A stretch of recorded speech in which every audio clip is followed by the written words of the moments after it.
Good afternoon, everyone. Esta es la última sesión de este programa del CHCI.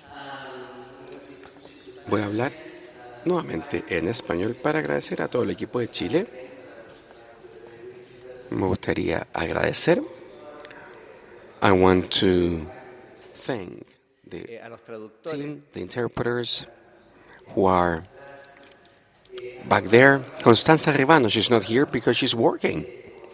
As usual, she organized everything. And when I say everything, I mean, I'm not exaggerating. She organized everything. Internationally, I want to thank Aaron and Guillaume from CHCI. Thank you very much for the patience that you had with all of us. And I want to thank especially the generous help by our PhD students, candidates, Benita Cuillo, Camila Valdés, Tamara Orellana, Constanza Iturra, and some others. I want to thank as well the Panther, Pablo Yersun, the Panther, for no one's going to thank him publicly, but he gave intellectual life to this faculty at Universidad de Chile. I want to thank him as well for his availability with his time to organize instances such as this one and some others, such as the PhD and the center itself. So up until there, I will speak Spanish. I ask you for a warm round of applause for these people that have mentioned disclosure.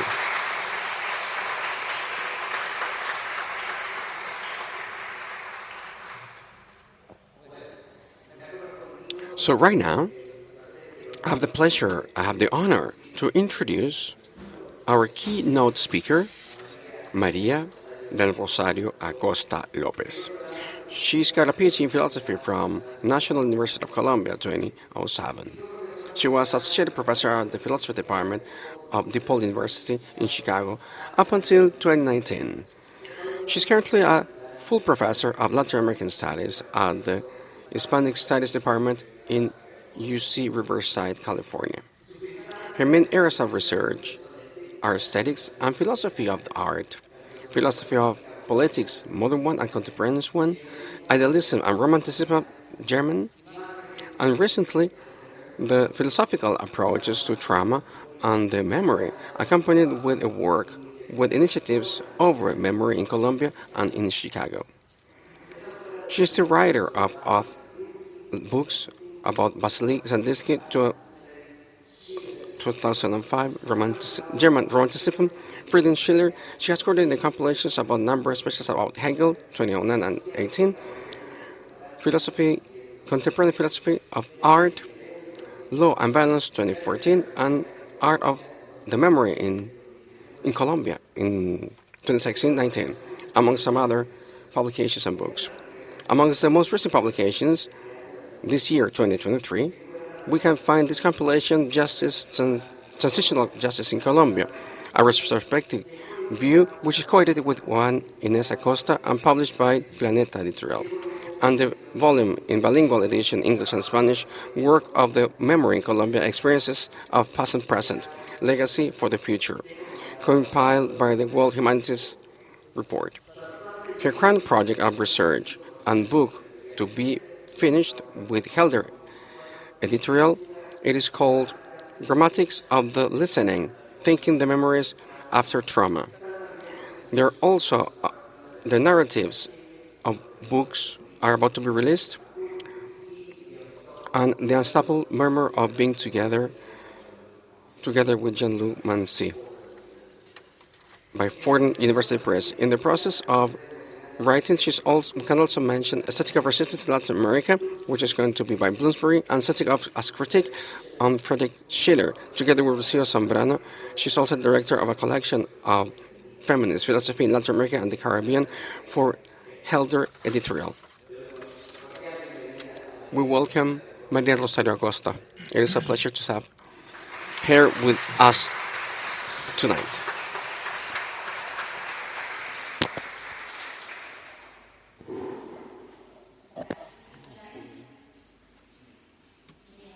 Thank you very much. Thank you, Andres. Thank you, Paulo, for your invitation for the event organization. I had a list of all the people you just mentioned, so I won't read it because they've been already acknowledged. And once more, thank you very much to everything who has made this possible. It's been wonderful, as well as the event organization.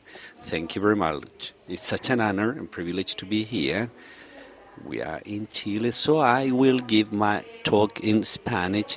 But what I'm reading today, and besides the simultaneous interpretation, I thank the translators. Most of the things have been mounted in the work humanistic reports in the website. Then, if you want to return to it, everything can be downloaded. And as I said, and we said earlier, everything is bilingual. Everything is in English. From the report I will talk about now, and things will also be in Spanish. We're just in the final process of editing. I had prepared some slides because you're all tired. It's been long days, so I hope you can follow what I will talk.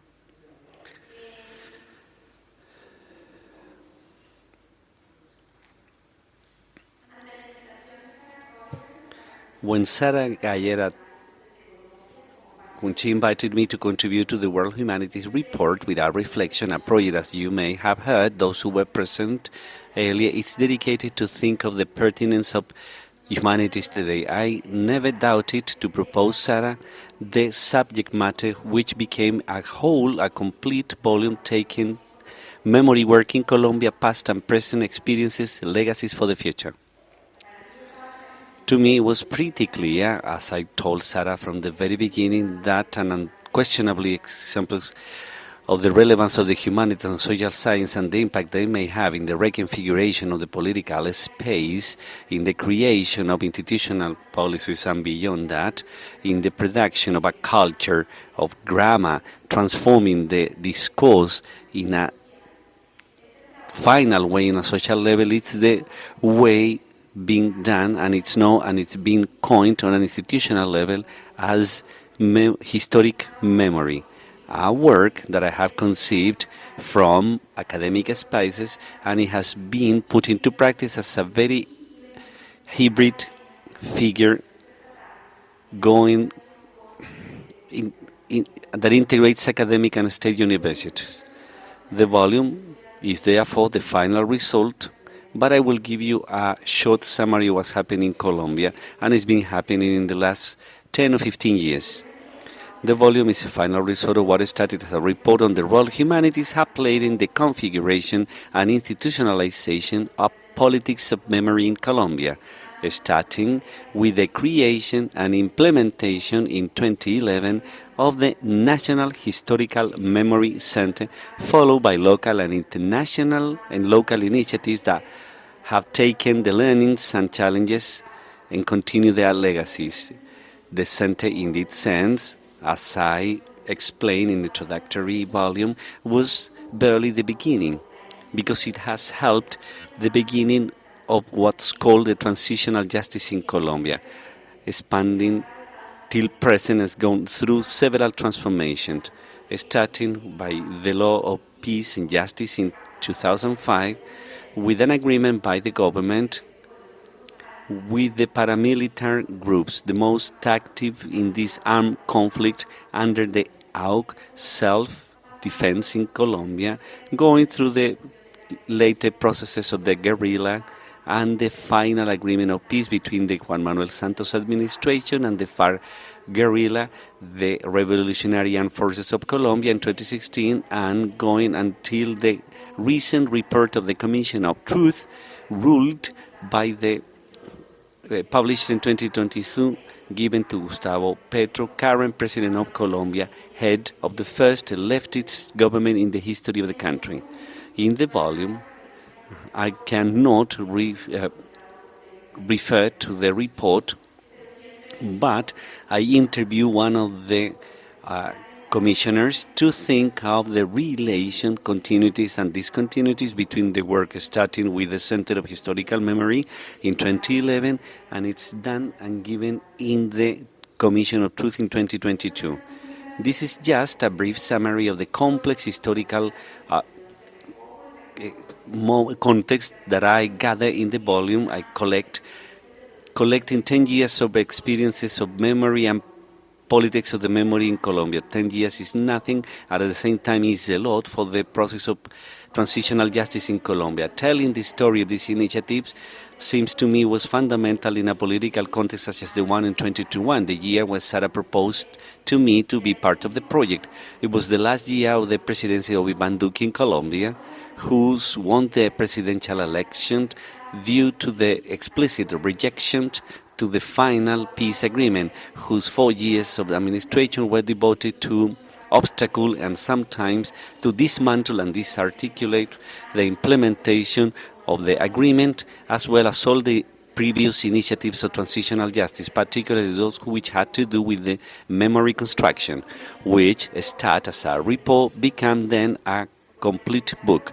Because when the staff guide and the interviews, which are part of the second volume, all the people involved directly in the memory work in these institutions and these processes I'm talking about, and beyond that, in initiatives that come from their legacy, I realized that constructing the memory of the Historical Memory Center could not be only reported. It was also necessary to reproduce a critical reflection that, besides going through these experiences, wonder what they mean for a country such as Colombia in the wake of the most long-standing armed conflict in the South Cone, sometimes a reference for initiatives, historical initiative. What does it mean for the historical memory? At the same time, having found ways of implementation so creative, rigorous, and original, such as those which have arrived in this context. It was also necessary to reconstruct this history following the questions that were emerging throughout the way for those who confronted the work itself. I was interested in reflecting with them on the role humanities play in such a difficult task, but also necessary and urgent. This reflection, beyond the interviews and the reflections emerging from the conversations, is what I do in the first parts of the volume, in an introductory study followed by an article of Laura Zornosa, who years ago was writing a journalist report on the historical work that was being conducted in Chicago with survivors from police torture, and who has unveiled the multiple connections of the Chicago project with the historical work in Colombia. I will refer to it later. When I refer to the Chicago Torture Justice Center, I was part of their creation. I was privileged and carry out different memory workshops in the context in 2019. Then my participation in this volume is dialogue, because on one part I'm trying to see from outside what happened, everything that happened, but at the same time I actively participated in producing reports for the Historical Memory Center in Colombia, such as making and organizing workshops of oratory and memory in the city of Chicago. And also, besides, I was part of the advisory group of the Commission of Truth in Colombia. So here, I'm playing two parts, from inside and outside, in everything that was happening. Now, if I take this opportunity in this final closing lecture to refer to this volume and some of the reflections emerging from that production, it's not only because the report is an project promoted by the Historical for the Memory Center, but it responds to some very important parts, as I will mention in the last part, to the question of the pertinence to humanities at present, but at the same time because I believe it's a way to approach some of the questions Pablo Yarsun and Andrés Claro were asking, to whom I thank for the invitation as the conductors of the encounter, and I will review some of the questions that appear in the invitation I was made. which are, they were saying, the invitation said, which are the methodological approaches and epistemological approaches of the humanities to think and intervene in the public sphere before political commotions in our present. Is it the critical distance with a discernment capable of recognizing the articulating differences, a viable, a feasible reply within this that require immediate intervention, and the which condition can we have today the construction of the common, how to answer the challenge of building community without excluding part. Those are questions that we have been asking these days. Many of these questions, as you all know, as the organizers know, has been an essential part of my work in philosophy. They have also accompanied me in the ways in which in recent years I have sought to integrate philosophical work from the academy into work outside an academic circles with communities of state survivors, and it's involved with the dilemmas from that work. The question then is, from an perspective critical, not only about the scope but also about the limits of the humanities, of their methodologies and epistemologies, to respond adequately to an unprecedented reality that increasingly claims with more clarity and articulates with more forcefulness the need to interrupt the multiple epistemic violences and the epistemicides of which the humanities have actively participated, helping not only to reproduce but also configure and perpetuate. It is not enough, therefore, to seek to reconcile or balance critical distance with immediate action, since the critical task must also involve questioning the criteria that have thought of distance as the most adequate modality of thought or thinking, and that have robbed action of its capacity to be also a production of knowledge. Action which, as we well know, does not necessarily articulate community in its conduction, but will also confirms once and again the fracture of what we call the common. In the context of political commotions and social outbursts, this is translated on the part of the powers, in turn, in the criminalization of any discourse that does not seek or does not want to play to the consensus already agreed upon beforehand, taking away any possibility for politics to be truly political, and ends up precisely exterminated rather than guaranteeing the possibility of the common. If we understand the common rather as so many communities, political groups, and resistant actions understand it as the right to exist not only from difference but from incommensurability. Having said this, I return to the experience of memory work that I wanted to collect in this volume because accompanying that experience closely, also from my direct participation in some of the initiatives, allow me to return from other places on these questions, to these questions. I believe that methodologies used in the task of making memory in Colombia show the power of humanities understood broadly and based on local epistemologies to be a counterweight to the institutional deletion and the normal standardization of violence in their multiple phases, thus collaborating in the report of the incapacity of institutions, languages, and traditional methodologies to make these damages visual of these structural damages. As the interviews show, the critical work in all the cases has been done ongoing without resigning the task of internationalization of memory, but with the conscious of all attempt to institutional translation of the testimonies and the stories, the voices collecting and articulate from their multiple places.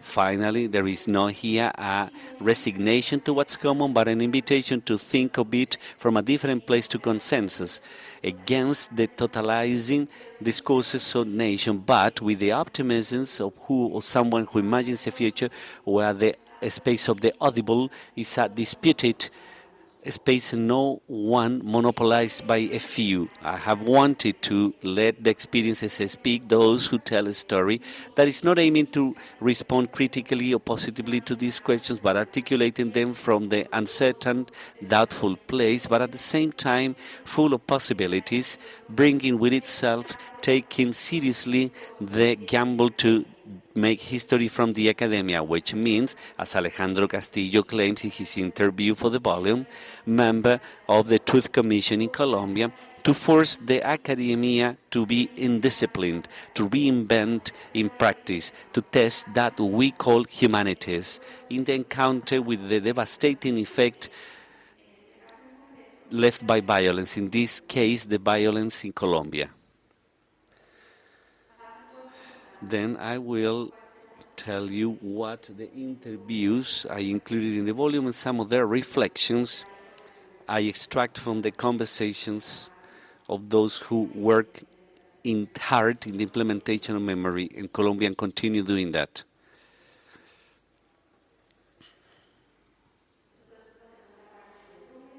This is the second part of the volume, and it's organized like this. The first group of interviews is dedicated to reconstruct the historia from their confirmation in 2011 until their delivery by Duque 2021. The second group explore other possibilities for memory, whether they are not. In the center, they conserve important links with the Amazon are an example of continuation with critical distancing over legacies. The last group of interviews related to the work mentioned before with releasing memory in Chicago, and I will go briefly through them. The first of the interviews, by remembering the Center of Historical Memory and Legacy, the first of the interview was with Steve Stern, historian from the University of Wisconsin, who has paid special attention in their work initiatives of memory in the South Cone, particularly in Peru and Colombia, who was in charge of producing a methodological balance on the work of the historical memory in Colombia. The interview with Stern followed the conversation with two of those who... Wait a minute.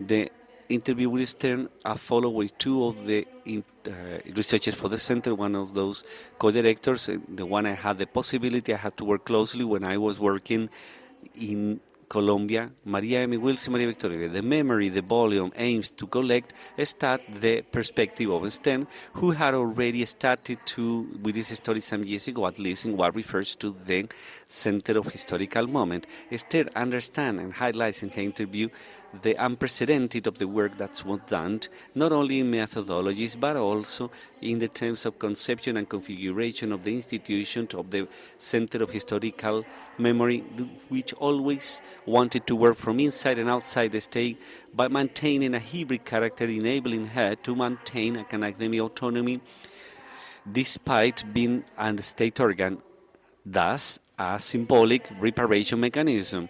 The researchers who started the center and consolidated came from the academia and in many opportunities wanted to continue to maintain the possibility of autonomy when mentioning the context of the report being published. We have to remember that these reports were elaborated and published in a country still in war, which makes it very difficult and risky and delicate the task of production of memory, including in many cases the report of connections between the armed actors, armed forces and the state. This academic independence, beside the humanistic orientation, allowed the work opted for a very different interpretation of the initial mandate, who was the elaboration of a final report on the study of the illegal armed groups, this is what the document says, in the political context, who denied to describe or to write the historical center start by facing the government and telling the government we're going to reconstruct a report which is not the report of the illegal armed groups as it was mandated in the law, but a report of an armed conflict in the context of Álvaro Uribe government, who denied to recognize there was an internal armed conflict. As a matter of fact, the word internal or armed conflict were forbidden in all government institutions. Everything in while the participatory. The center decides to tell the story in Colombia with an emphasis in the victims and survivals of the conflict, with a participatory methodology where the communities occupy a central, a core role when referring to narratives of word, and with a pedagogic mention on the production of the memories of the conflict, but also with the goal to educate the country in more than 60 years of armed conflict, but why reconstructing those memories should be a core and essential task of the transition process. And just for you to have an idea, when given the direction of the center in 2018, the center had produced 153 publications, of which 80 were clarifying reports, or reports for clarifying. Then, rather than an institutional memory or an official discourse of what was happening, what the National Center of Historical Memory institutionalized, if you want to use that word, as a duty by the state, duty of memory, was the emphasis where we will know what happened unless we conduct a responsible task of memory construction and plural listening profound of the voices of all survivors. This analytical nuance important to distinguish the official production of memory of the implementation of a duty of memory from the state was made possible precisely due to the critical, humanistic, academic and independent character whose bet was on a work from and with the state.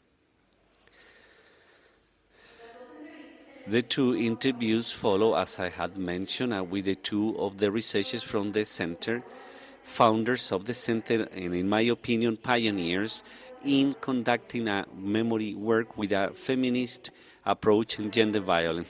Through the interviews, I was interested in highlighting not only the work for life being done, but singular what they produced in the center, precisely because they were women researchers in a world where paleontology in Colombia has been thought and built and monopolized by voices and ways of working very masculine. Wills coordinated as a research center a series of reports including Women's and Word, the first report with gender approach after extensive work in the Colombian Caribbean. Her later work with the center was focused particularly on the pedagogic area, producing a whole manual on the methodologies used by the center for the memory work with communities. The manual is completed in the web of the center. It can be downloaded in Spanish and English. This, besides, in order to produce a supporting material for managers of memory, teachers, leaders, and social organizations that were already taking this work on a local level but without institutional support. Some of these toolboxes, as they were in the center, were prepared by Willis together with other researchers such as Pilar Riaño and Marta Rubia Bello, the ones I couldn't interview for this volume. I had to add the report Memories in Times of War, a repertoire initiative different from what was happening at that time and coordinated by Maria Victoria Uribe. This report seeks to gather those experiences of memory from the communities, a framework in which the central issue is not necessarily the discursive, but art understood in a broad way and other cultural expressions and in inherited tradition. Its publication also helped to make explicit an aspect on which much emphasis was placed, especially later in the pedagogical area of the center. The fact that the work of memory is not only a contribution of those who do research and workshops for the center, but a resistant and profoundly creative, resilient task that goes back to the communities, their survival strategies, and daily processing of violences. That was an approach that was still not be given from the center to the reports, and Maria Victoria Uribe integrates it and puts it on the table, and from there we start a critical work start within the center to give voice not only to the testimonies but also allow the communities themselves producing the reports. And it's been from the communities and for the communities where we have these reports of historical memory. This is a very important reference to understand until which degree, as I have highlighted before, the National Center interpreted the in a critical way the original mandate that delimited its function within the justice and peace law. Then there is another group, a set of interviews. There are 3 interviews.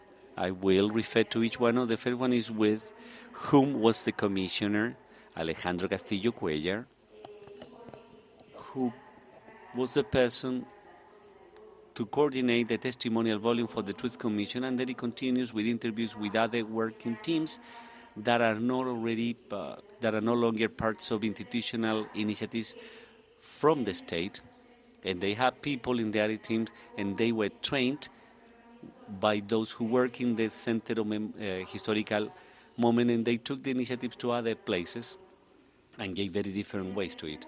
Interview with Castillo Cuellar, I was interested in tracing the continuities and discontinuities of his work as a researcher of the Memory Center and later as a commissioner. And here the context is very complex. One thing is the Center of Historical Moment.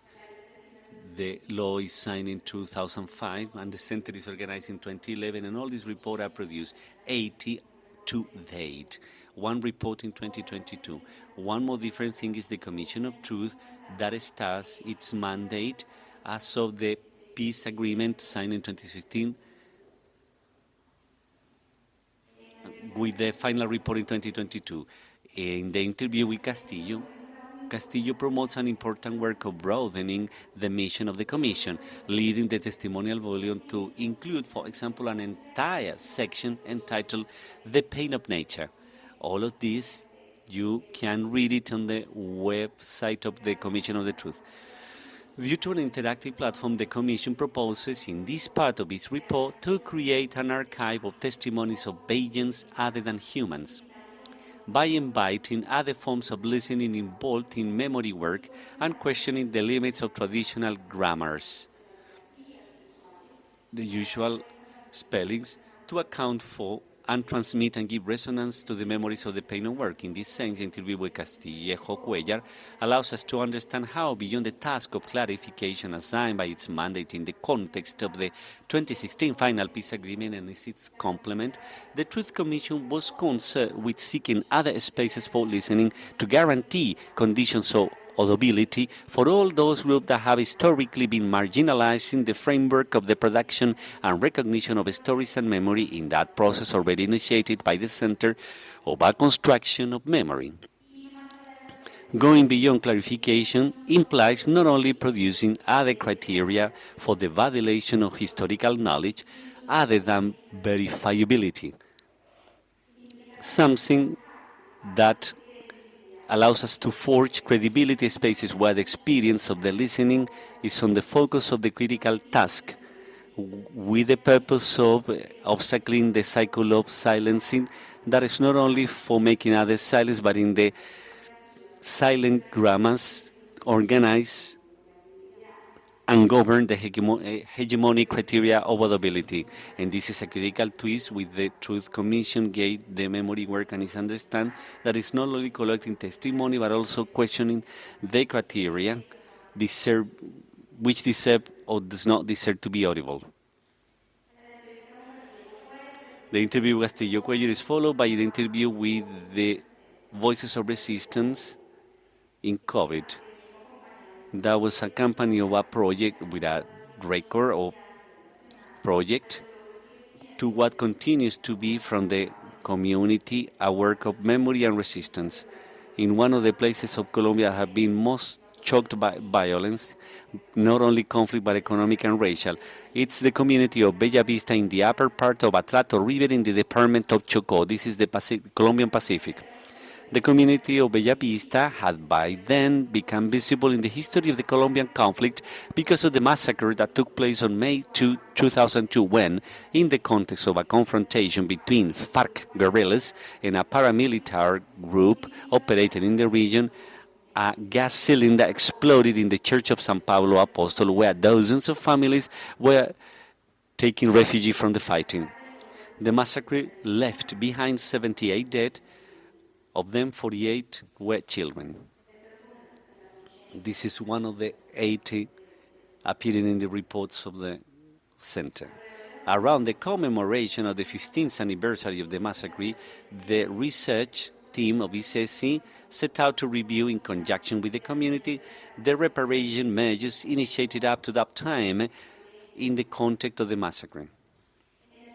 In this context, with that community, they decided they will not reconstruct a report of what the massacre was like, but on the contrary, they will rescue some of the traditions that had become very representative of the community, which are the alabados. Some chants are usually in the Afro-Colombian communities of the Pacifico, and the women of Bohaya transformed into songs of political denunciation. They were morning chants. A particular interesting element of this whole project is that with the people who work here, is that they not only to the proposal of memory production and its elaboration, but also to the understanding of the type of damage caused by the massacre in all its dimensions. For example, he emphasizes in the interview, through the alabaos, the community not only tells its own version of the events and claims the need to remember them. The alabaos, the insistence on preserving this tradition and the creative way in which they have been re-signified, have contributed to repair ties that the violence had pieced, to recover a tradition that the new generation had neglected, and thus to reveal a life in common context of profound violence. Here, the work of memory, more than the reconstruction of the past, is the daily processing of the damage. The alabaos force us to listen other aspects of the damage that had not been included in the official reports of the events, and that the traditional conceptual frameworks do not manage to cover. The second group of interviews, I'm going very fast through some projects that are huge. Each one has a lot of things, just for you to have a very broad idea of all the initiatives of memory the project collects. The second group of interviews concludes with an interview with some of the members of the work team Renovando el Olvido, Memorias de la L, whose reference and place of work is the so-called Old Street of the Bronx in Bogota City, known by its inhabitants as the L, due to the shape it occupies on the map. The L was identified for decades as one of the epicenters of drug trafficking in the city, a focus of stigmatization and criminalization, and strategically abandoned in terms of public policy. It was intervened by the public forces on May 28, 2016, and evicted as part of a sector recovery program by the Bogota Mayor's Office. The sector was also home to hundreds of inhabitants, the whereabouts of many of whom are unknown after the intervention. The interview with the task force helped to reveal the multiple phases of the project, a set of memory initiatives organized around the place, evicted and demolished almost in its entirety, in its company of many of those who were on the street, aiming to a resignification of the space and the story, to produce a critical perspective facing the stigmatization. All these initiatives are articulated in all the institutions of the museum, understood in a broad way. This singularity reveals a relationship between art and memory, in which art, rather than a starting point, constitutes an unexpected arrival point. Art in its multiple expressions, through music, hip-hop, through some artistic installation, the Bronx model, I will refer to it later, through some serious commemoration ceremonies, and the resignification of spaces, such as the project they have to do a herbarium in the abandoned Bronx spaces, and a space called the Round Corner. In this context, all this start through some workshops of reduction of damage with the inhabitants of the Bronx who are addicts, and they have workshops. In the beginning, the city is just concerned about treating them medically, but in that context, between them, they know now one that's called Ferguson, Susanna Ferguson, community educator, and among them they start producing several initiatives, which was something, one of them was called the Model of the Bronx.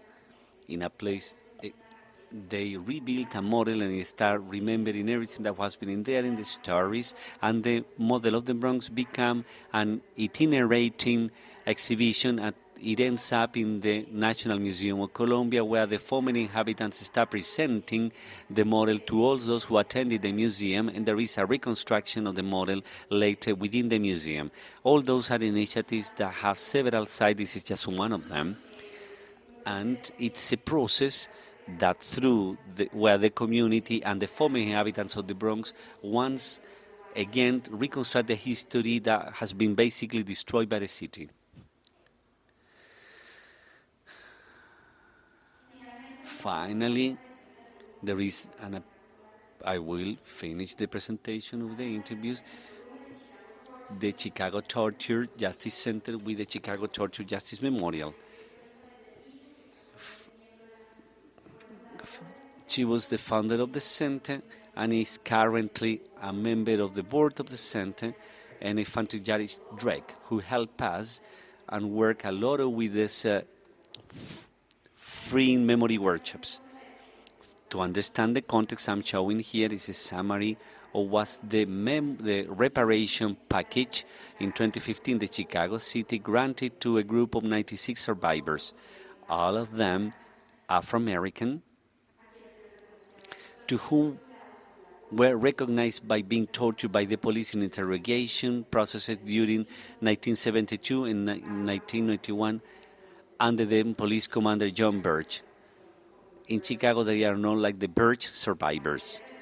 The reparation package is an unprecedented package in the context, in the political and legal United States context, because it has financial compensation for each of the victims. The religion provides, among other things, the creation of a center in the south of Chicago, the job support and mental health services for survivors, the design and installation of a permanent memorial for the Birch victims, and 2 days ago the mayor of Chicago announced that the money is ready to build the memorial precisely thanks to a big aid from the Mellon Foundation and the incorporation of a curriculum of histories to be taught in the 8th and 10th grade in all public schools in the city that captured the story of the survivors, including their legal battles and the activism that made it possible for their case to become publicly recognized. The reparations package resulted from a model that Attorney Joe Mogul on the People Law Office had drafted in 2022 for an exhibition organized by the newly created Chicago Torture Justice Memorials.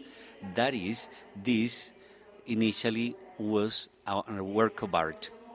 Joe Mogul imagined it as their contribution to an exhibition where each one should propose how they imagined the memorials for the survivors. And Joe Mogul said this would be the ideal reparation package. It was an act of radical imagination which later became reality in the reparation package the City of Chicago passed in 2015 and is being implemented now. In 2015, the reparation package became a reality in 2015, thereby also laying out a path that demonstrates that imagining other possible worlds in the present, asking the present for what seems impossible, almost unimaginable, has been an essential aspect of the historical and political process that has led to the reparations ordinance and the political visibility of structural racial violences within the institution of police in the city of Chicago.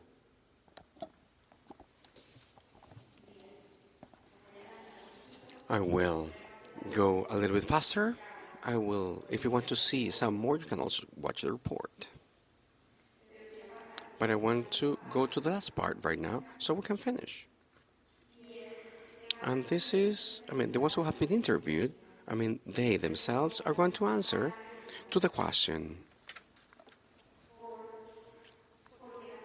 why humanities in the context of memory, humanities as a task against this. I am gathering some of the contributions of the ones who were interviewed in this volume. By Stern, he started interviews, humanities, says Stern, whether they're history, literature, help us understanding that if we cannot find an experience as a story, which is something which is told, then somehow that experience disappears. No matter if we have statistics, they just disappear. The humanities, as Stern says, the ones that help to give life to all of those voices and experiences, which run the risk of losing clarity after some time. Someone who tries to understand and interpret and implement integrated resources which are aesthetical and semantic, which may possibly open up a space of credibility for that is which is being told. These are some elements which humanities contribute with, and therefore their work it is closely related with the work of memory, and therefore with a work of resistance.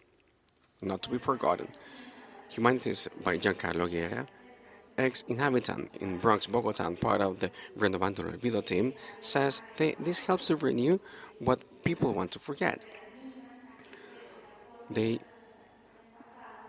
turn into life what is being unchanged. If the opportunity of giving birth as versus a vehicle of time says of the collective of hip hop free soul says for the wars, they're doing all of this work together, they have the certainty of what could have happened.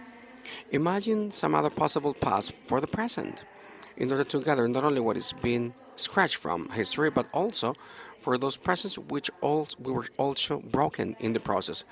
Humanities are the ones that, from the critical tools that come from humanistic thinking, may resist the multiple scratches that are coming from the official narratives, from hegemonic speeches, interests which want to have the or maintain the status quo, protecting it from everything which may jeopardize them. This is established by different economists that hold them. Narratives which delete, stigmatize, and are not able to listen the experience of the ones who are suffering from this violence. Violence, which I insist are not only from political or economic, but also aesthetic and epistemologic, as they delete or eliminate the condition of lives which are oppressing and they control the semantic resources and the visibility criteria and audibility which allow them to those lives, those bodies and stories and persons to appear and be heard and remembered. Humanities have the capacity of intervening in these senses at a conceptual and semantic level and aesthetic and at a body level. They can destroy, as Elisa Delillo says, the framework of sense which has been imposed by for such a long time. Something interrupts this pattern and then you have a new thought. When that happens collectively, when something interrupts at a collective level within that space of the historic memory, it could be an event. This invention, approaching the same from a different perspective to re-signify it, is not necessarily, Delillo says, a plan of action. It is not necessarily giving us an answer, but is diverting us from some minutes. It's turning the chair around and it makes us suddenly consider possibilities which were not available before. The memory, then, from the humanities, it is not, in these cases, according to Drake, a simple inscription of facts and histories, but a possibility of amending them. He says this in English and he plays with right and right. I don't really know how to say that in English, but it is right there in the slide. Otherwise, Otherwise, memory ends up being an accomplice of violence, over determining the lives of those bodies that drag those imposed stories in a historical present that continues to exercise that past instead of interrupting it. It is not about, as the Legion insists, of closing the past and not only looking towards the future. I did not see it in many of the people I work with, a desire of the past to be end, but rather for the damage to be end or to come to an end. Nor it is, as Gary insists, about having or to leave behind who you are. It is not about erasing the memory or eliminating the past, which is what all of those machinery, therapeutic machineries want, demanding us to forget who we were.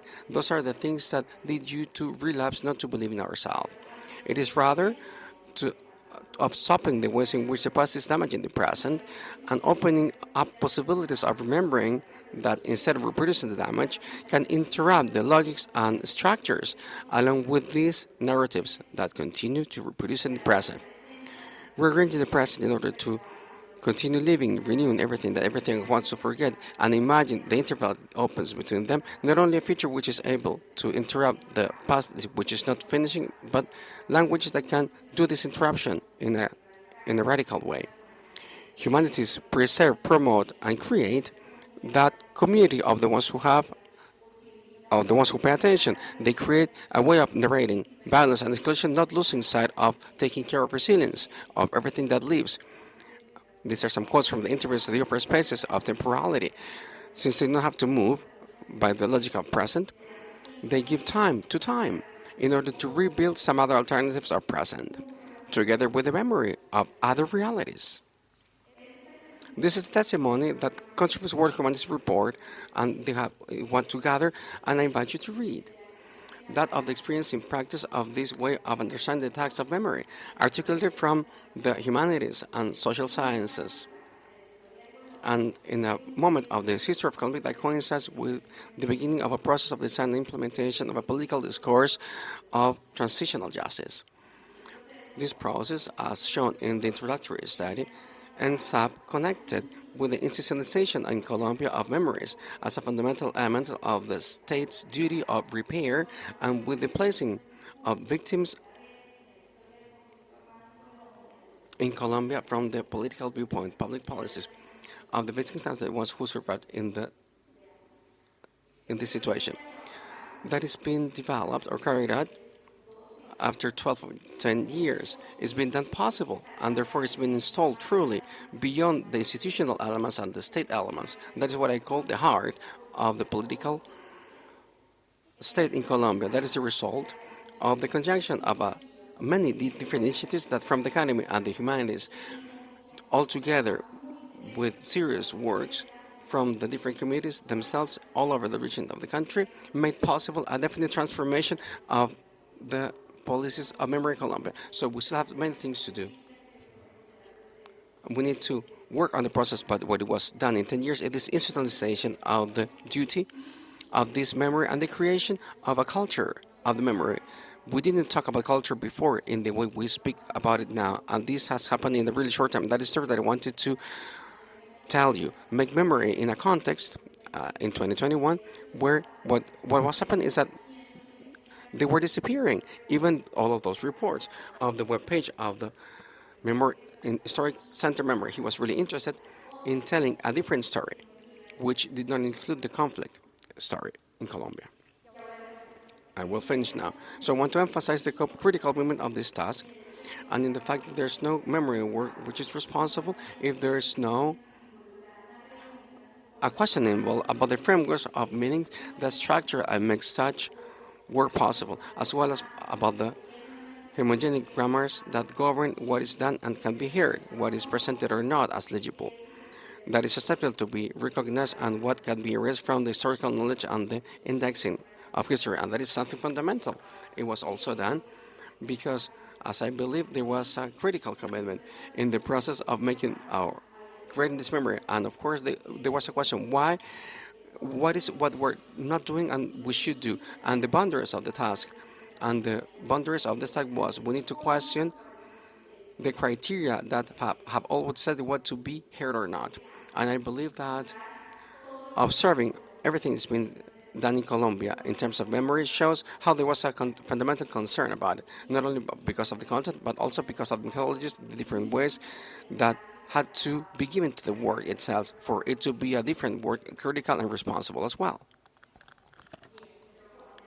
I think I'm going to finish here. I just want to list the last paragraph, which is something I collect from 2 day interviews. And I believe it's a conclusion to many of the interviews reached in the conversation, which is of the people working there. There is no history. Is the history being produced from a radical hearing, a commitment to question the criteria of audibility? There is no past, neither memory, but those who will be built based on the untraceable, the commitment with that cannot be heard until it can be done audible. Only on the recognition of a state lane, of the difficulties we are exposed to, of the commitments we are forced to, we can conduct a work of historical memory, responsible and truly political and transforming. Thank you very much.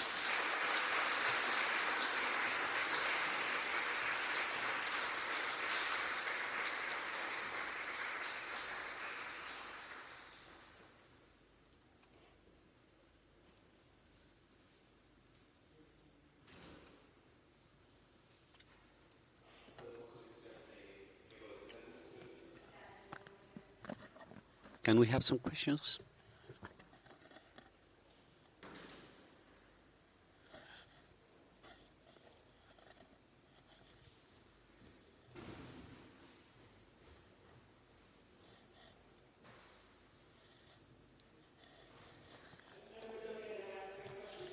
Voy a hacer mi pregunta en inglés, espero que no sea problema. Gracias por tu... History in Colombia, but there have been these, long efforts, and it was incredible that the National Center for Historical Memory came out of what was a very right-wing regime, right, and became this independent unit that produced all of these reports, and then the Truth Commission producing its report. My question, and so it was really interesting that your point too about the methodology, and that it was about the memories coming from the community for the community.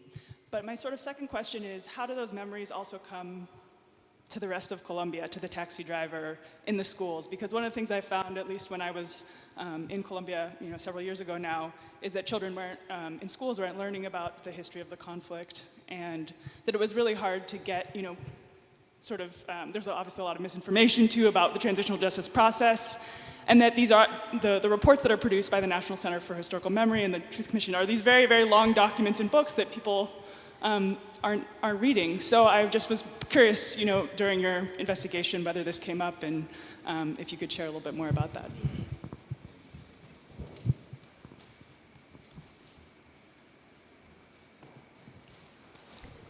La pregunta, para resumir, porque yo sé que los que escucharon la charla en español no tienen puesto el cosito para que les traduzcan en inglés. La pregunta es, más allá de los esfuerzos por Beyond the producir estas efforts to memorias, produce que regresen these a las memories, to have them back in the memory and being produced from the communities in the complex context of historical memory, what happens when we make these memories audible on the level of Colombia, the country, the taxi driver, for example? Because in your experience, you were in Colombia, because in your experience what you felt is that there was no other schools a way to teach the conflict. Then what were the pedagogical strategies in case they are, and I will refer to them now, to take this task of memory to other places and beyond the communities. Above all, because the reports are these tremendous texts which people in general who are not prepared for reading will have to know. I will answer this question. I was just explaining the question. Thank you for your presentation and showing us this trajectory. And what I want to share is probably a concern I have in my own work. In my work, I've done a recognition of the suffering of the discourse of the memory in Colombia and the series of initiatives, programs, and ways of cultural activisms in the institutions such as the one you mentioned of the group Memory History, the National Center of Historical Memory, until base organization started to proliferate in 2005. Then I wanted to put the attention you give to the possibilities of listening to the possibilities of the stating enunciation, given that in this context of the implementation of the transitional justice, a language is created to give possibility to the organizations who were able to state their practices using keys in the conceptual discourses of the transitional justice, but it doesn't mean that there were no struggles for memory in Colombia before. As an example, there are the memory gallery initiatives showing the disappeared by the violence of the state in previous decades that even emerged in the wake of the struggle for human rights and the movement of the disappeared here in Chile and Argentina. But in those cases, Those initiatives showed in the public space photos of the disappeared, and they remained in a repression context, even a stigmatization context. Such is the case of organizations between groups of people who suffered kidnapping by Marxist guerrillas, to explain it here in the context of those who are not aware of the names of the armed groups in Colombia. So this requires an institutional language to give visibility to these practices. Then it is not a question, rather it is to share this concern and listen to your thoughts around it.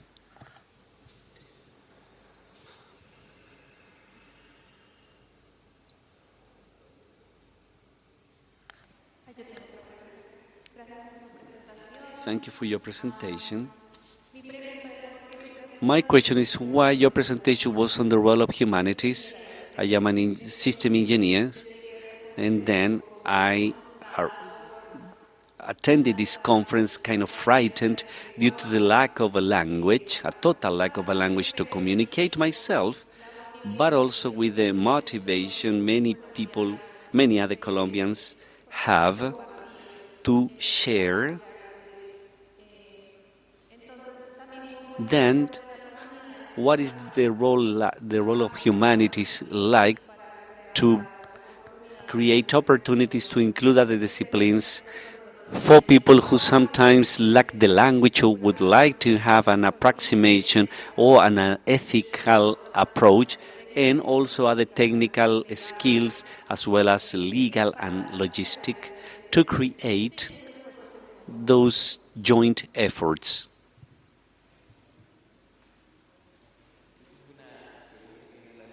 I have a question, and it has to do with the following. In which way your proposal around what's audible reorganizes the phenomenon of the parole, of the speech, the communication scheme of the discourse preparation, which we understood from the stating or from the statement or enunciation rather than the enunciation, which means communicating.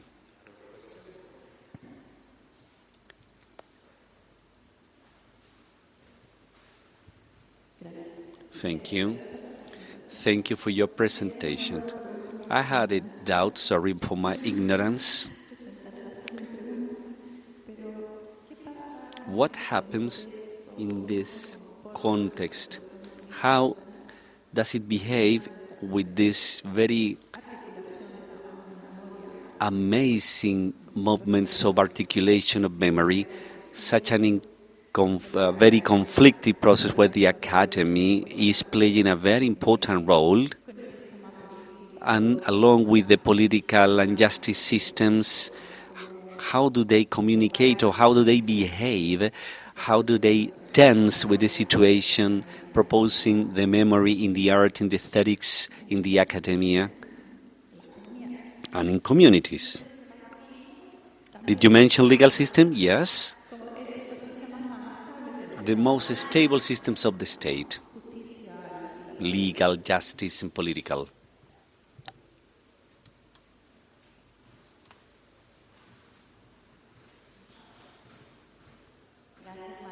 Thank you, Maria, for your talk. My question is probably related to the previous one, and it has to do with the role of the state, because in the case of Colombia, as well as in the case of Chicago, the state needs to be made accountable of their own violence. And many times humanities, faculties of humanities, are funded, well, or even these instances for the reports are part of the state, and in which way humanities can make the state have a critical stance, a responsible stance in their own violence.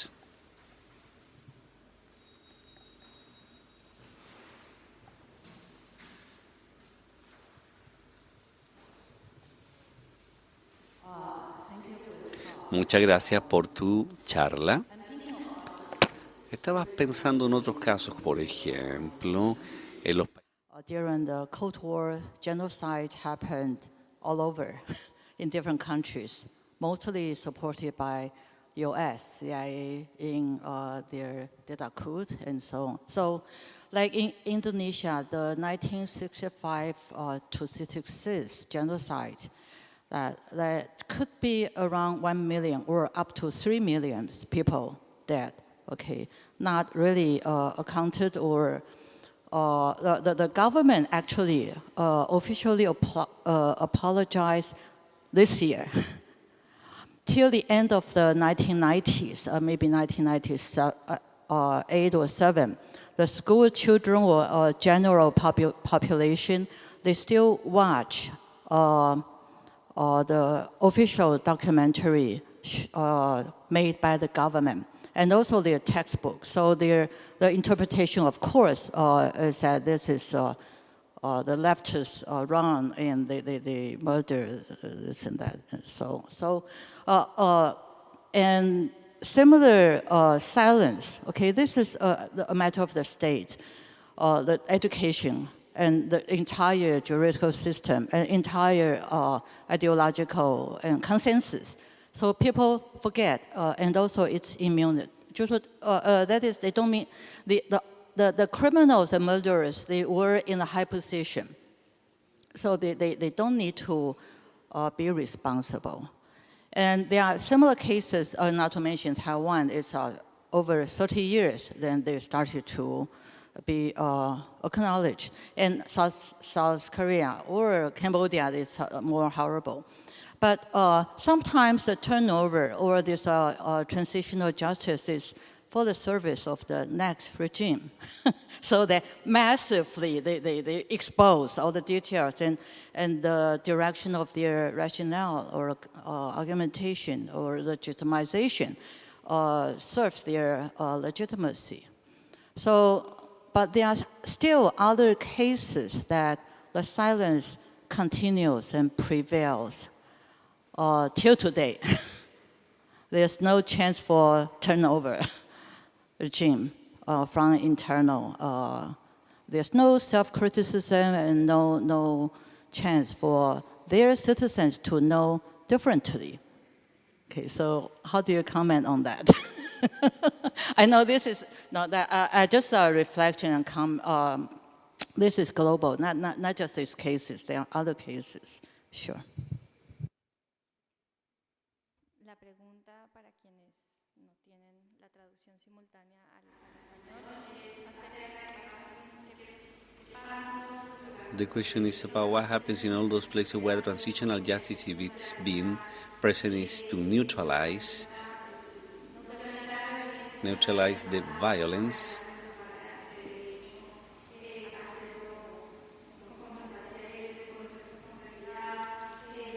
by recognizing responsibility, examples of the South Asian, Indonesia, Cambodia, South Korea, places where what prevails is silence and it continues to prevail, and when there is no work from a state standpoint, pedagogical at schools, where there's no work to recover memories, to recognize responsibilities, where the criminals were never trialed and on trial and coexist.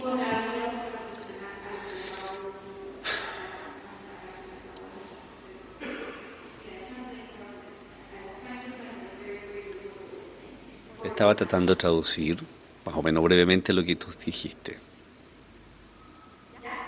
Okay. Thank you very much for your questions. Thank you for your comments, for your reactions. So, I will start with the last question and I will connect it with the first one. So, let's say there's a big concern, and I agree with it, and I don't know if you saw that it has to do with this package of repairs there in Chicago because of the pedagogical aspect. A work of memory, right? Give me just 1 second.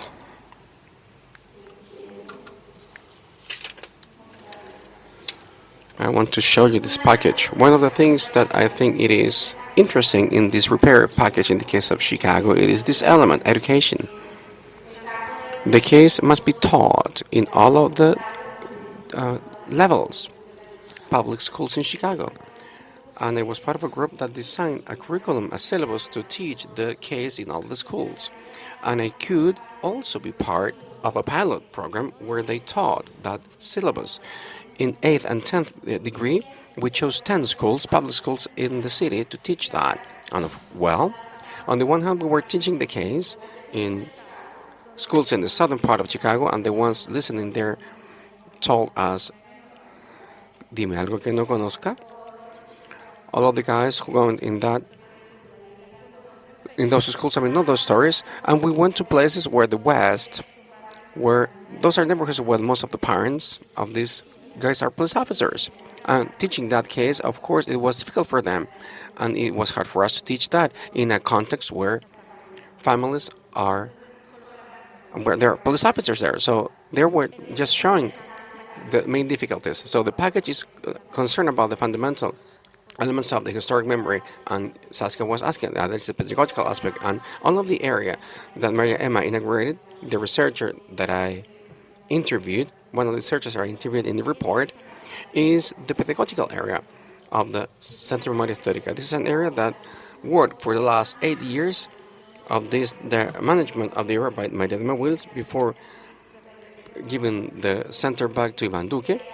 They created some toolbox that were taught in different schools, all of the regions, in a program, pilot program. It was done similar to a pilot program in Chicago City. How to build a story of the armed conflict in Colombia to teach it to children, how to teach it in schools, but how to teach it, for instance, in areas, places in the country where they don't want to re-traumatize children that have survived some violence. So, but it is important that they feel part of a history which is not only belongs to them. It is part. They were part of this violence, but they need to understand how this is part of a whole story that has some different roots and causes, and that creates connections with the history of violence that is being treated as something quite exceptional in a negative sense. It is a huge effort for these reports. I mean, where's those books that nobody read? And the Centro de Memoria, Memory Center, in a self-criticism, thought, how can we need to find some other ways to communicate this, to make this audible, to make it visible, to convey this, to convey all of those stories that were there. And there were so many. So it is a problem that the Commission had. The Commission of the Truth, Comisión de la Verdad in Colombia, it is a platform which is huge, humongous. It is impossible to tour it all. I work on this, and I've been there for ages. Everything which has been shown, and you cannot really cover or see it all.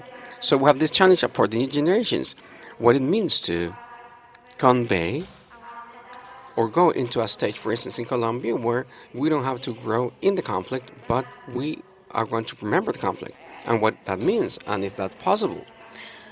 Can we do it in a country where the armed conflict is not yet finished and it has different shapes now? It is a concern, but there are some big efforts which are quite interesting by the Centro de Memoria, and the toolboxes are there, and they're an important legacy of the center.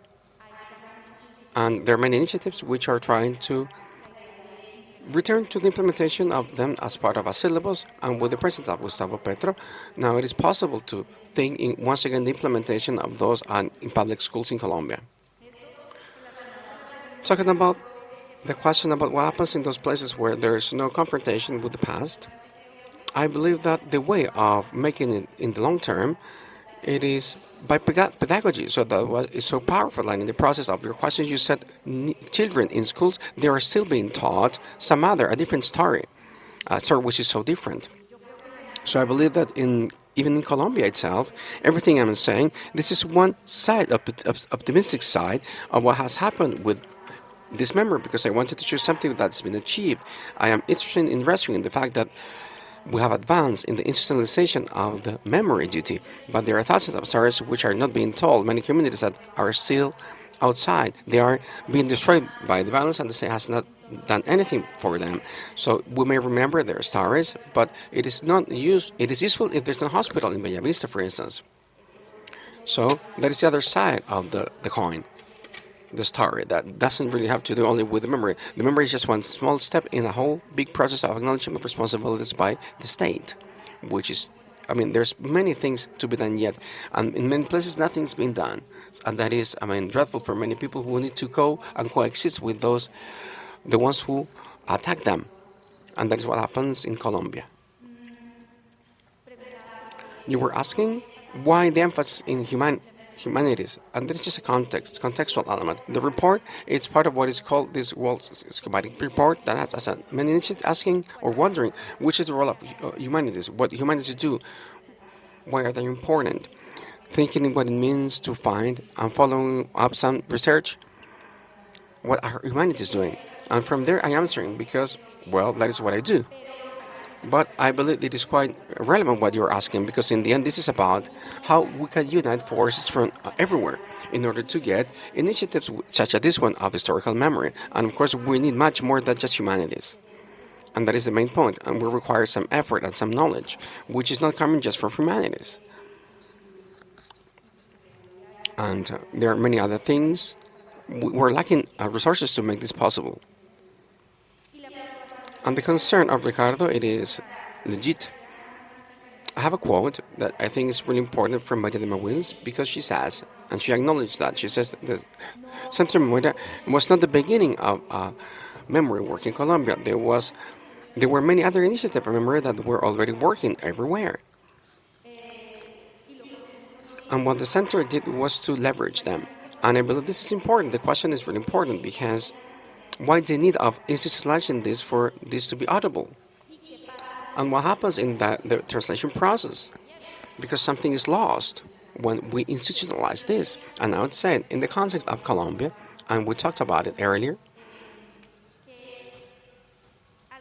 that something that has been really valuable, even though it goes from some problematic instances, is that the memory being institutionalized as a duty has allowed that initiatives, which are quite local, have acquired some tools and languages in order to do institutionality and to be acknowledged institutionality.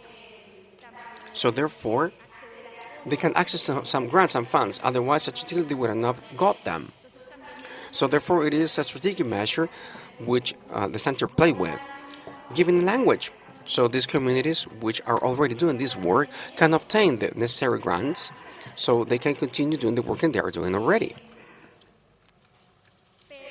But it is still a problem, because we need to go through the institutionalization in order to be acknowledged and to be audible in a context at a national level. And I believe that in Colombia, there is, and in many other places, of course, but we're talking about Colombia, there is a fetish view of the state and law. We say we live though the state and not thanks to the state, but on the other side, the whole responsibility, it is only to the what is coming from the state and institutions, and there is no culture of assuming that responsibility. It goes beyond that institution and state institutions. And we want to change the culture of the country towards a culture which is something like a post-conflict culture of peace. So we have that ambiguity, and what it means to do a task beyond the state when everything has to do, or it seems everything has to go through the state to be legit. That is a complex question. And Colombia has many different viewpoints.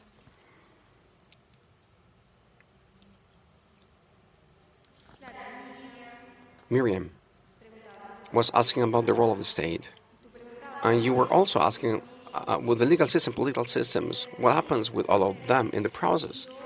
And what I would say is that we need to be aware, and we need to make a distinction in the case of the memory, historic memory, the role of the state there, and the role that each administration has in the violence process in Colombia. And there are some structural violences which are still affecting the state and the structures of it. There's an opportunity right now with left-wing administration in Colombia to separate the state from the administration and saying the state can and has some mechanisms for repair, for restitution, for reorganization, for those balances, structural ones, are at least visible in a context where the normalization of violence has been common and there is a lack of acknowledgement by the state. There's no responsibility being taken. So I believe that the process of the transitional justice in Colombia, it is occurring, and even though it is still a neutralization device, I mean that is a fact, the process of transition has transformed institutions, and there's a transformation which is quite deep and profound of the institution from the legal viewpoint. The other book that I issued these years, it is a volume that gathers analysis which is quite detailed of the way in which the institution has been transformed in the legal context from the different laws that have been passed up until the way the Constitutional Court works around the victims' law in Colombia. There's been a transformation of the institution itself from the Justice and Peace Law in 2005 up until now, which has been called the Cross-Sectional System for Peace, which was implemented in 2016. So there is a transformation which is deep from the state itself, though there are still, or there's still a state structure which is still the result of a history which is not being faced with those structural violences. And there's no acknowledgement of the real causes of the conflict, which go beyond some armed illegal forces or groups, and this has to do with inequality and with the situation of absolute inequality in terms of economical, material, and political. The question by Diego, it is more philosophical, and I believe that what I can just say, not to speak too long, is that over here there is an emphasis in what is audible and the importance of audition in terms of an emphasis in as allocating the responsibility to the ones who's listening. The question is, which is the responsibility involved for the ones who's listening? Because in this context, of course, legal context, the trust is given to be audible in the ones who's given the testimony. The ones who is speaking is the one to be idoneous, or eligible to be listened, and it has to do with epistemic injustice, of course. Related to epistemic silencing and violence, towards which a criteria which give the responsibility over the ones who's listening and not over the ones who's speaking or tries to face critically or have a confrontation. So my project of listening, it is also there, and that is that's how I read what the Commission of Truth and some other initiatives in Colombia understood as a critical task, and it is focusing on stressing in what it means, creating spaces of audibility, and what is required, which are the conditions and possibilities for that to happen. I think that I have answered the question.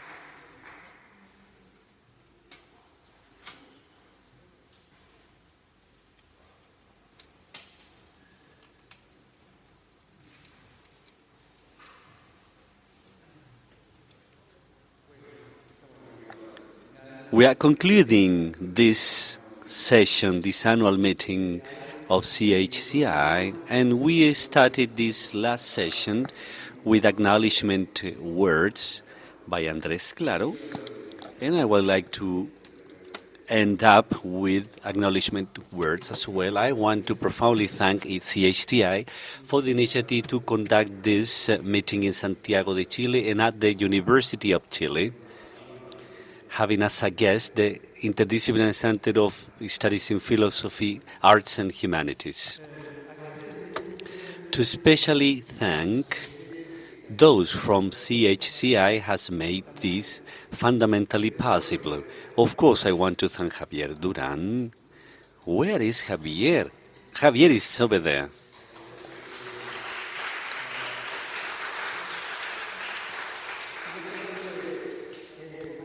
Who's not only is the is the exiting president with Derry Halper, who unfortunately couldn't make it here, but also Javier has been member of the organizing committee. I want to especially thank Sarah Geyer because she has had a persistent willingness to organize this and to make this here possible. So, Sarah, I profoundly thank you. And of course, I thank Stephen Best, who's our president as of July 1st, when he starts his administration, his term. I also thank the rest of the members of the organizing committee, Ranjana Hanna, who also unfortunately couldn't make it here, Amy Lind, without a doubt, and of course Andres, who's been part of the committee. That was the committee. And my acknowledgement, a very profound, very emphatic acknowledgement to Guillaume Batteur, whose generosity is endless. I have to say it. I got to say that. I got to recognize your generosity. I don't say your fantastic support we have had to, well, a lot of acknowledgement has been mentioned before, Constanza Ribano. Well, everybody has mentioned Constanza Ribano due to pretty obvious reasons. She's been the big boss, I have to say it, throughout this process. And she has a wonderful team with Bernardita Cubillos, Anita Acuña, Constanza Iturriaga, Tamara Orellana, Camilo Valdez, and of course, the audiovisual support with the Faculty of Communication and Image, the support by the translators. They have been mentioned today, finally. And my apologies if I am forgetting some acknowledgement. I want to thank our lecturers, main lecturers, Veronica Gago, Mesandro Drado, and recently exposing her lecture, Rosario Acosta. I just want to say a couple of things, but I cannot go without acknowledging the panelists. I will take a lot of time if I thank everyone, but we have had a great sessions, a great encounter, a great meeting from our local standpoint. We have had a great meeting. I do not think I am happy because it's ending. This is not true. I would really like this to be continued and think that we have to continue having this exchange. It's been mentioned that there was an interest in expanding the capacity of CHCI to host different experiences. Various voices, Sarah Geyer, maintained that project and implemented it. And I still maintain the Geneva's letter when I was invited to the London meeting. It was 2015. I had to talk about funding and fundraising. Funding, I could say anything, but fundraising, I didn't know anything about it. And because next Friday, similar to what happens here, the project I've been leading at the University of Chile will end. Social arts, communication sciences, with several resources from the state and the University of Chile. If I say this, and I'm saying this exclusively because in the base conditions of the project, there was a lot of what we have talked about here, a lot of the need that humanities are not a mere disciplines closed within themselves inertially to continue processing their own themes, but they can be open to society. They can take on responsibilities and commitments, responsibility regarding the emancipatory conditions of the citizen. That should be a very valuable and precious value, and I recognize it, and I have to say, I want to share this. We want to share that from those same convictions being mentioned. So once more, thank you very much to all of you for attending this meeting. The ones who are not here, also my endless acknowledgement. And this is all. Javier wants to say a few words.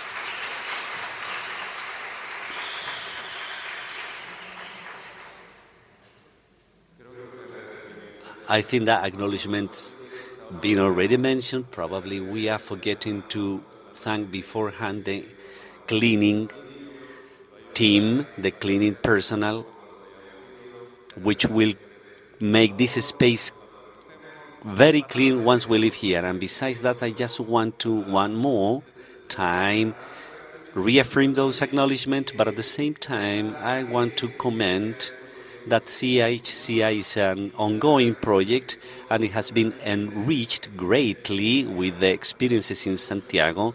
Many conversations have emerged and they will continue, many ideas and projects from the project of conversation with other indigenous Mapuches colleagues up until other from the public healthcare sector. Everybody's taking away anything from this meeting, and that is also a win situation. We have learned quite a lot, and we have also been witnesses of the generosity and the hospitality of the Santiago community as well as the University of Chile. I want to take this opportunity to thank the board council of CHCI, our colleagues, and invite Stephen Best to come up on a stage so he can invite us to what's coming pretty soon. We don't want to be here all night long, but I want to pass the baton to Stephen as our new president as of July 1st, and also recognize the work he's done jointly with us,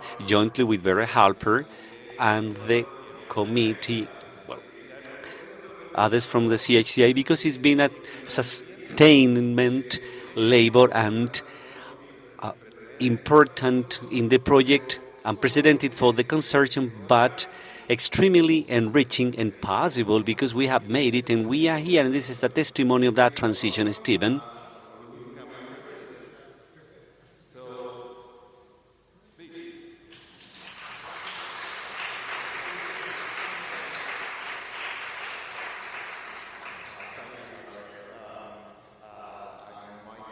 Gracias, Javier. Sé que es tarde, estoy consciente de eso y que han oído mucho ya de mí.